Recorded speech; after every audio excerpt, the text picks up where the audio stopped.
देखिए पहले तो मेरा नाम डॉक्टर अनिल सोफत है। मैं पार्क मोहाली हॉस्पिटल में न्यूरोसर्जन हूँ। जैसे बताया गया है, स्ट्रोक के मेजर कारण जो होते हैं उनमें से सबसे पहले blood pressure, high blood pressure, sugar, uncontrolled sugar, lifestyle हमारी ऐसी जिसमें हम alcohol, cigarette smoking, sedentary lifestyle, ज़्यादा एक्सरसाइज ना करना, इनसे क्या रहता है कि हमारी खून की नाड़ियाँ ब्लॉक होने के चांसेस बढ़ते रहते हैं।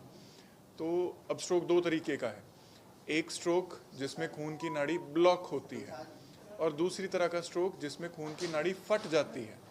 खून की नाड़ी ब्लॉक होना ज़्यादा कॉमन माना जाता है। वो 85% लोगों का स्ट्रोक जो होता है वो खून की नाड़ी ब्लॉक होने की वजह से होता है और 15% जो होता है वो खून की नाड़ी फटने की वजह से होता है। दोनों केसेस में एंड रिजल्ट ये है कि दिमाग की नसें जो हैं वो डैमेज हो रही हैं, न्यूरॉन्स, नर्व सेल्स जो हैं वो डैमेज हो रहे हैं और हमने वो डैमेज को प्रिवेंट करना है। प्रिवेंशन के बहुत सारे तरीके हैं।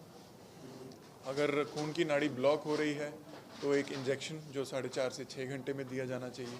बाकी डॉक्टर साहब ने जैसे बताया 24 घंटे के अंदर अंदर मैकेनिकल थ्रोम्बेक्टमी कर सकते हैं। मेरा एज ए न्यूरोसर्जन रोल कहाँ आता है?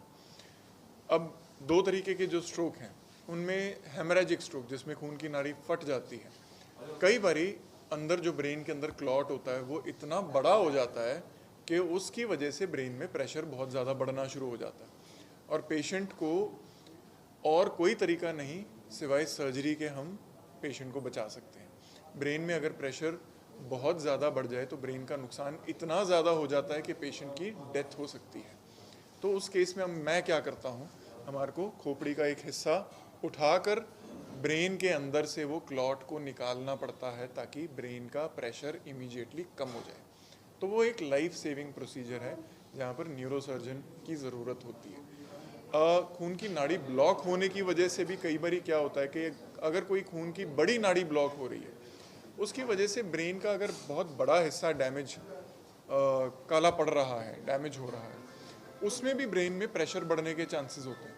ऐसे केसेस में भी मुझे खोपड़ी का एक हिस्सा उठा के ब्रेन को जगह देनी पड़ती है ताकि ब्रेन का प्रेशर रिलीज हो जाए और पेशेंट की जान बच जाए।